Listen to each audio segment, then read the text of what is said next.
Hello అండి, అందరూ ఎలా ఉన్నారు? Welcome back to our channel Vini's cakes and blogs. మీరు కనుక మన ఛానల్ని ఫస్ట్ టైం చూస్తున్నట్టయితే మన ఛానల్లో బేకింగ్ వీడియోస్ ఉంటాయండి.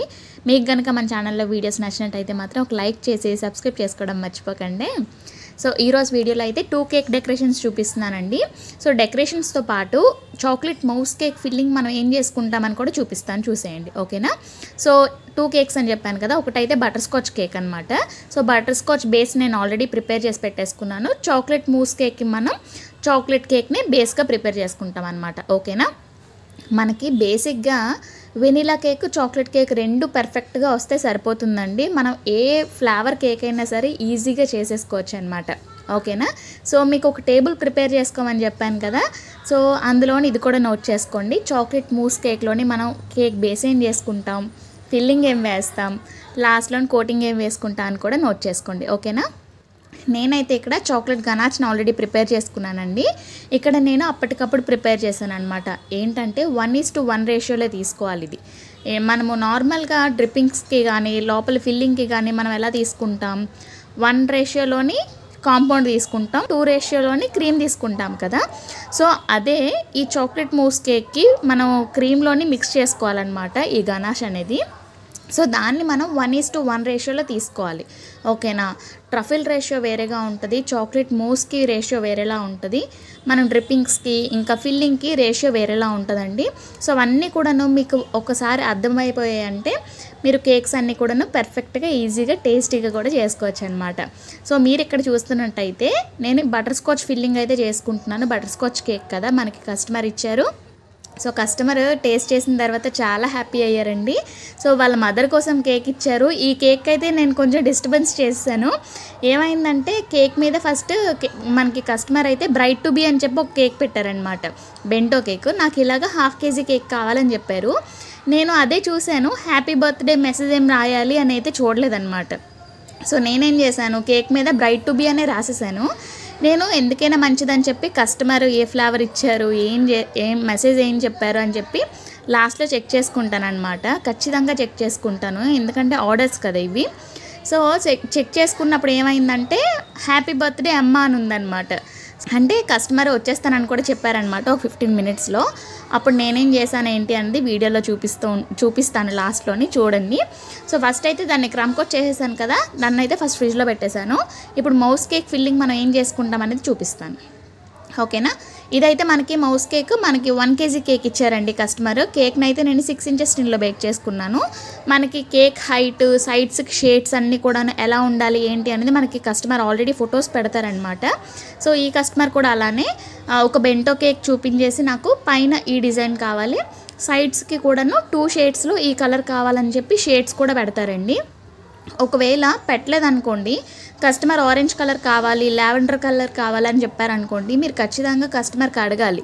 ఎందుకు అంటే ఆ షేడ్, వాళ్ళు అనుకునే షేడ్ మనము ఇవ్వలేదనుకోండి, వాళ్ళు కూడా కొంచెం డిసప్పాయింట్ అవుతారు. సో అందుకని చెప్పి నేనైతే ఎప్పుడు కూడాను కస్టమర్కి షేడ్ కూడా ఫోటో పెట్టమని చెప్తాను. అది గూగుల్లో సెర్చ్ చేసి కానీ వాళ్ళ డ్రెస్ ఫోటో కానీ ఏదైనా షేడ్ ఫోటో పెడతారనమాట. సో నాకు కూడా అలానే కస్టమర్ అయితే ఒక ఫోటో పెట్టారు 2 షేడ్స్లోని, కిందన ఆరెంజ్ పైన వైట్ కలర్. సో ఆ షేడ్స్ ఎలా తెచ్చుకోవాలని కూడా ఈ వీడియోలో చూపిస్తాను. సో చూసారు కదా, 1:1 రేషియోలో చేసుకున్న గనాష్ని మనము కొంచెం క్వాంటిటీలోని విప్పింగ్ క్రీమ్లో మిక్స్ చేసుకోవాలి. దాన్ని మనం ఇప్పుడు చాక్లెట్ కేక్ ఎలా ప్రిపేర్ చేసుకుంటాము, సేమ్ అలానే ప్రిపేర్ చేసుకోవాలన్నమాట. ఓకేనా? సో చాక్లెట్ ఫ్లేవర్ కేక్స్లోనే ఓన్లీ చాక్లెట్ బేస్తోని చాలా వెరైటీ కేక్స్ అనేవి చేసుకోవచ్చండి. ఓన్లీ చాక్లెట్ కేకే కాదు, అది కూడా చాక్లెట్ కేక్ కన్నా టేస్టీగా ఉండే కేక్స్ కూడా చాలా ఉంటాయి. సో అవన్నీ కూడాను ముందు వీడియోస్లోనే ఖచ్చితంగా షేర్ చేస్తాను. ఫస్ట్ ఒక లేయర్ పెట్టుకున్న తర్వాత క్రీమ్ని పెట్టుకున్నాను, క్రీమ్ తర్వాత చాక్లెట్ గనాష్ని పెట్టుకున్నాను, తర్వాత ఇప్పుడు సెకండ్ లేయర్ పెట్టుకుంటున్నాను. ఎందుకు అంటే ఇది మనకి 1 kg కేక్ కదా, ఒక 4 to 5 layers వరకు వస్తాయండి. సో ప్రతి దాంట్లో కూడా చాకో చిప్స్ అనేవి నేను ఎక్కువగా వేస్తుంటాను కదా, సో ఎక్కువ అయిపోతాయని చెప్పి అయితే నేను ఒక 2 నెక్స్ట్ లేయర్ నుంచి పెడదామని అయితే అనుకున్నాను. షుగర్ సిరప్తో సోక్ చేసేసుకొని ఇంకా క్రీమ్తోనైతే మళ్ళీ క్రీమ్ని అయితే అప్లై చేసుకుంటున్నాను సెకండ్ లేయర్లో కూడా. నేను ఒక వీడియోలో చెప్పాను కదండి, అంటే నేను రెడ్ కలర్ షుగర్ సిరప్ వేయడానికి అని చెప్పి ఒక బాటిల్ తీసుకున్నానని. సో ఆ బాటిల్ అయితే నేను యూజ్ చేస్తాను, కాకపోతే నాకు 1-2 ఆర్డర్స్ ఉన్నాయనుకోండి, ఆ బాటిల్లోకి ఫిల్ చేయను, స్పూన్తోనే వేసేస్తాను. కాకపోతే మన బాటిల్తో షుగర్ సిరప్ వేసుకుంటేనే చాలా బాగుంటుందండి. ఎంత క్వాంటిటీ కావాలో అంతే వెళ్తుందన్నమాట. అదే స్పూన్తో అనుకోండి మనం కొన్నిసార్లు ఎక్కువ పడిపోతుంటుంది, కొన్నిసార్లు తక్కువ పడుతూ ఉంటుంది. సో అది మనకు తెలియదు అనమాట. సో అందుకని చెప్పి బాటిలే బెటరు. సో ప్లస్ ఏంటంటే మన స్పూన్తో వేస్తున్నప్పుడు సైడ్స్కి కూడా వచ్చేసే ఛాన్సెస్ ఉంటాయండి. మనం ఒకవైపు వేస్తాం కదా స్పూన్తోని, సో ఒకవైపుతో పాటు మనం ఎటు నుంచి వేస్తామో అటు వచ్చేస్తుంది అనమాట వాటరు. సో అది మెయిన్ ప్రాబ్లమ్. దానివల్ల ఏమవుతుందంటే క్రీమ్ మీద పడిపోతుంది వాటర్. సో క్రీమ్ మీద వాటర్ పడితే క్రీమ్ వాటర్ మిక్స్ అయ్యి ఇంకా మెల్ట్ అయిపోతుంది. అందువల్ల మనము బాటిల్తో షుగర్ సిరప్ వేసుకోవడమే చాలా బెటర్ అండి. బాటిల్తో షుగర్ సిరప్ వేసుకుంటే మనకు బాటిల్ టిప్ అనేది చాలా చిన్నగా ఉంటుంది కదా, సో చాలా తక్కువ క్వాంటిటీ వస్తుంది అనమాట వాటర్ అనేది. ప్లస్ ఏంటంటే తక్కువ క్వాంటిటీతో పాటు మనం ఎంత ప్రెస్ చేస్తే అంతే వస్తుంది. మనం ప్రెస్ చేస్తేనే ఎక్కువ వాటర్ వస్తుంది, లేదు అంటే కొంచెం కొంచెం ఒక కొంచెం డ్రాప్స్ లాగే వస్తాయి వాటర్స్. సో అదొకసారి చూసుకోండి. ప్లస్ ఏంటంటే బాటిల్స్లో కూడా కొన్ని వెరైటీస్ ఉంటాయి. ఇది నేను తీసుకున్నది వచ్చేసి కెచప్ బాటిల్ అనుకుంటున్నాను. సో బాటిలే బాగుంటుందండి. సో అర్థమైందనే అనుకుంటున్నాను. చాలామందికి ఇది ఒక డౌట్ అయితే ఉంటుందండి, కేక్ డోమ్లో ఎందుకు బేక్ అవుతుంది, ప్లస్ కేక్ మీద క్రాక్స్ ఎందుకు వస్తాయి అని చెప్పి మీలో చాలామందికి కూడా ఉంటుంది. కేక్ డోమ్లో ఎందుకు బేక్ అవుతుంది అంటే మనం బ్యాటర్ని పల్చగా కలుపుకున్నా సరే, లేదు అంటే టిన్ సైజ్ అనేది మనం తీసుకున్న బ్యాటర్ 1/2 kg అనుకోండి, టిన్ సైజు చాలా చిన్నది ఒక 4 inches తీసుకున్నా సరే అది డోమ్ షేప్లోనే బేక్ అవుతుందండి. సో మనం తీసుకునే 1/2 kg కేక్ని 5 inchesలో కానీ 6 inchesలో కానీ బేక్ చేసుకోవాలి. అదే మనము తీసుకునే 1 kg కేక్ బ్యాటర్ అనేది 7 inches టిన్లో కానీ 8 inches టిన్లో బేక్ చేసుకోవాలి. అదే 6 inches టిన్లో బేక్ చేసుకున్నారనుకోండి డోమ్ షేప్లోనే బేక్ అవుతుంది ఒకే బ్యాటర్. అదే మీరు టాల్ కేక్ చేయాలి అనుకుంటే 2 times బేక్ చేసుకోవాలన్నమాట 6 inches టిన్లోని. లేదు అంటే ఒకేసారి బేక్ చేసుకోవచ్చు, కొంచెం డోమ్ షేప్లో తయారవుతుంది, దాన్ని మీరు కట్ చేసైనా పడేయచ్చు. ఓకేనా. సో మనం బ్యాటర్ని పలుచగా కలిపేసుకుంటే మాత్రం అలానే బేక్ అవుతుందండి. అదే క్రాక్స్ ఎందుకు వస్తాయంటే మనం కేక్ బ్యాటర్ని ఒకేసారి హైలో పెట్టేసామనుకోండి, సో కొంతమంది ఏం చేస్తారంటే ప్రీహీట్ చేయలేదని చెప్పి చాలామంది ఈ మధ్యన హైలో పెట్టేస్తున్నారంట, మెసేజ్ కూడా చేస్తున్నారు నాకు అలా. సో అలా అయితే అస్సలు పెట్టకూడదు, ముందే ప్రీహీట్ చేసుకొని ఉంచుకోవాలి. తర్వాతే మనం కేక్ టిన్ని కరెక్ట్ టెంపరేచర్లో పెట్టుకోవాలన్నమాట. అది కూడా నేను స్టవ్ మీద చేస్తున్నాను కదా, సో అప్పుడు కరెక్ట్ టెంపరేచర్లోనికి వచ్చిందా లేదా అని చెప్పి ఎలా చూడాలి.